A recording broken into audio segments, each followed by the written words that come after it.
আসসালামু আলাইকুম সম্মানিত মাছ চাষি ভাই বন্ধুরা, দেশ অথবা দেশের বাইরে থেকে যে আমাদের ভিডিও দেখছেন সকলকে জানাচ্ছি আন্তরিক শুভেচ্ছা ও অভিনন্দন।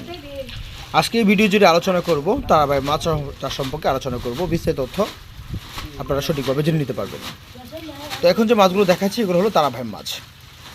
অনেক চাষিরা মূলত তারাবাই মাছ যা পুকুরে চাষের নিয়ম বা পুকুরে চাষে দেখা যাচ্ছে অনেক চাষিরা সঠিকভাবে পাচ্ছে না কেন বা সঠিকভাবে মাছের পণ্যগুলো চাষ করতে পারতেছে না কেন। তারাবাই মাছ বিশেষ করে পুকুরে চাষের ক্ষেত্রে সর্বপ্রথম লক্ষ্য রাখতে হবে আপনাদের যে পুকুরে মাছের পোনাগুলো চাষ করবেন এই পুকুরের আয়তন যদি ছোটো থাকে বা কাপ জাতীয় মাছের সাথে চাষ করা যাবে, আপনার যে কোনো মাছের সাথে মাছগুলো চাষাবাদ করতে পারেন। কিন্তু খেয়াল রাখতে হবে যখন কাপ জাতীয় মাছের সাথে মাছের পোনাগুলো চাষ করবেন, অন্য কাপ জাতীয় মাছকে যে খাবারটা দিবেন সেই খাবারটা তল অবস্থা থেকে খেয়ে তারা জীবন নির্বাহ করে টিকে থাকতে পারবে। অনেক চাষিরা তারাবাই মাছের পোনাকে আমরা বাসন্ত ফিট খাবার দিয়ে থাকি বা অন্য খাবার দিয়ে থাকি। আসলে তারাবাই মাছকে এবার খাবার দেওয়া যাবে না।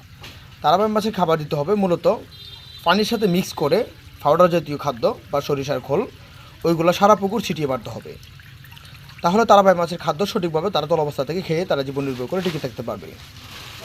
তো তারাবাই মাছ বিশেষ করে পুকুরে চাষের ক্ষেত্রে আপনাদের লক্ষ্য রাখতে হবে আরেকটা জিনিস, যে পুকুরে মাছের পোনাগুলো চাষ করবেন এই পুকুরে আলো বাতাস অর্থাৎ রোদের তাপমাত্রা অথবা সঠিকভাবে যেতে পড়তে পারে ওই দিকে আপনাদের খেয়াল রাখতে হবে।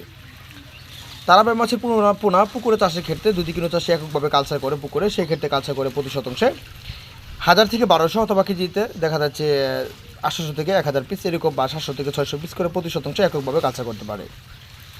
যদি রুই মৃগেল কাপ জাতীয় মাছের সাথে চাষ করতে চান সেক্ষেত্রে কালচার করতে পারেন অন্য কাপ জাতীয় মাছের সাথে 300 থেকে 400 অথবা 500 থেকে 600 পিস। তো এই দেখেন তারাবাই মাছের পোনাগুলো আমাদেরকে অনেক চাষি স্পষ্ট করে যে তারাবাই মাছ আমরা কীভাবে চিনব। মূলত মাছের গায়ের রং অথবা মাছের কান্তা অথবা লেজ তিলের মতো 2-3টা দাগ থাকবে মাছের লেজে, তাহলে এগুলো অরিজিনাল তারাবাই মাছ চেনা যায়। যদি কোনো চাষি অরিজিনাল তারাবাই মাছের পোনা অথবা শিং মাগুর পাবদাগুল সহ ট্যাংরা মাছ সকল ধরনের মাছের পোনা সংরক্ষণ করতে চান তারা স্ক্রিনে থাকা নাম্বারে গুণগত মাছের জানি অথবা রেণু পোনা সংরক্ষণ করতে পারেন।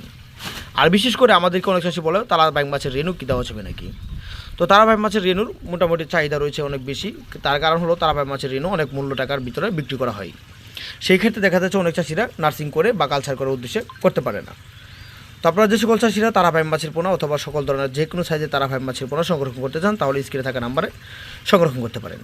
আমাদের এখান থেকে সারা বাংলাদেশের যে কোনো স্থানে 12 থেকে 14 ঘন্টার ভিতরে হোম ডেলিভারির মাধ্যমে তারাবাই মাছের পোনা বিক্রয় করা হয়।